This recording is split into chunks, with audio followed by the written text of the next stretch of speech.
शायद 380 382 की तरफ स्टॉक जाने की कोशिश कर रहा है। ओके, चलिए अब एक काम करते हैं। अब एक बार यतिन के पास चलते हैं स्टॉक्स ऑफ द डे के लिए। Yatin, good morning. Good morning. और थोड़े मिनटों पहले ही ग्लेनमार्क का कॉन्फ्रेंस कॉल कंक्लूड हुआ और कॉन्फ्रेंस कॉल में मैनेजमेंट ने कॉन्फिडेंस जताया कि उनके जो डेट लेवल्स हैं यानी कर्ज के लेवल्स हैं वो कम होंगे और आगे जाके मार्जिन्स में बहुत अच्छा सुधार देखने को मिल सकता है। इनफैक्ट जो R&D कॉस्ट सेविंग्स और जनरल कॉस्ट सेविंग की इनिशिएशन कंपनी ने की है उससे मार्जिन्स को सपोर्ट मिल सकता है। R&D की वजह से सालाना 40 से 45 करोड़ रुपए की सेविंग्स बच सकती है और ओवरऑल जो इंडिया बिजनेस ग्रोथ है वो भी 10 से 15% के बीच रह सकता है। तो इस कमेंट्री के बाद शेयर में लगभग 10% का आप मोमेंटम देख रहे हैं। कॉन्फ्रेंस कॉल अभी खत्म हुआ है। इसके बाद रेन इंडस्ट्रीज, ये भी स्टॉक शुरुआती गेंस के साथ आपको ट्रेड करता हुआ दिखाई पड़ रहा है।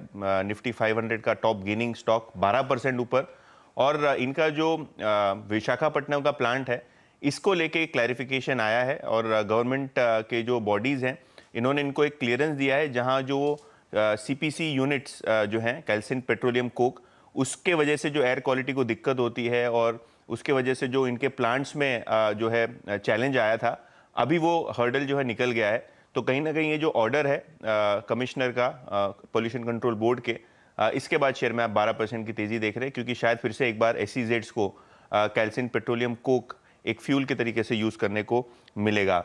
आखिर में सुदर्शन केमिकल, ये भी स्टॉक 3% की तेजी के साथ शुरुआती ट्रेड मोमेंटम में दिखाई पड़ रहा है।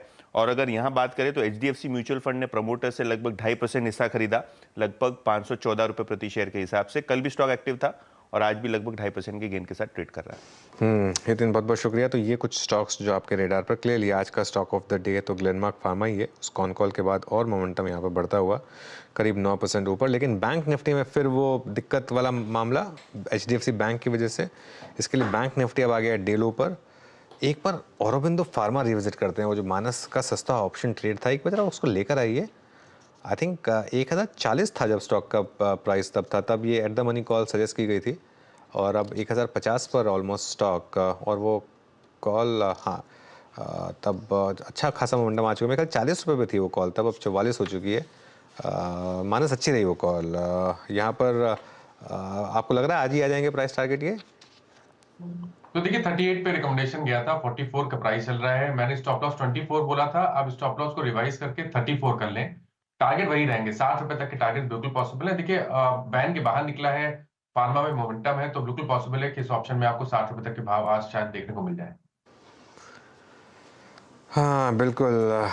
चलिए, तो ये इस समय औरोबिंदो फार्मा। तो आज का सेक्टर ऑफ द डे अब तक तो फार्मा ही निकल कर आ रहा है। ग्लेनमार्क, औरो, डीवीज, ग्रैन्यूल्स, डॉक्टर लाल पैथलैब्स। एक और स्टॉक का आई थिंक काफ़ी समय से ये स्टॉक हम 3-4 दिन से ट्रैक कर रहे हैं। एक बार OFSS वापस लेकर आइए, ओरेकल। और अब ये 8000 पार ओरेकल फिर से यहाँ पर OFSS आई थिंक इस सीरीज़ का स्टॉक ऑफ द सीरीज़ रहा है विदाउट अ डाउट। और एक महीने में करीब करीब 62% के मूव इस स्टॉक में आ चुके हैं यहाँ पर। ओरेकल यहाँ पर अमित सेठ जी क्या करें अगर किसी ने मिस कर दिया तो? जी, इसमें काफी शानदार मूव हमने देखा और एक वन साइडेड मूव ऊपर चल रहा है टेंडेमा के ऊपर काफी दिनों से। वीरेन जी, फिलहाल तो मैं नहीं लेना चाहूंगा बिकॉज टेंडेमा से बहुत एक्सटेंडेड है, लेकिन अगर किसी की पोजीशन है तो डेफिनेटली बने रहे। पूरी स्ट्रेंथ है, कोई साइन ऑफ वीकनेस नहीं है। 7950 उसका प्राइस है। अपना स्टॉप लॉस ट्रेल कर ले 7850 के आसपास और इसे राइट करें फॉर टारगेट्स ऑफ 8100 8150। अगर कोई डिप जरूर आता है तब एक पोजीशन बनाऊंगा, लेकिन नहीं तो फिर जिनकी एग्जिस्टिंग पोजीशन है वो राइट करें। ओके, ओरेकल फाइनेंशियल्स लगभग 2% ऊपर, गजब का स्विंग यहाँ पे। और इस सुबह का एक स्टॉक और जो कि आई थिंक आप जिस स्टॉक ऑफ द डे कह सकते हैं, दैट्स मारुति फ्लाइंग हाई। चंदन, आपकी कॉल बहुत शानदार रही, डी हाई पर आके ट्रेड करता हुआ। और अब लेके आइए आप दिवीज लैब। मेरे ख्याल से दिवीज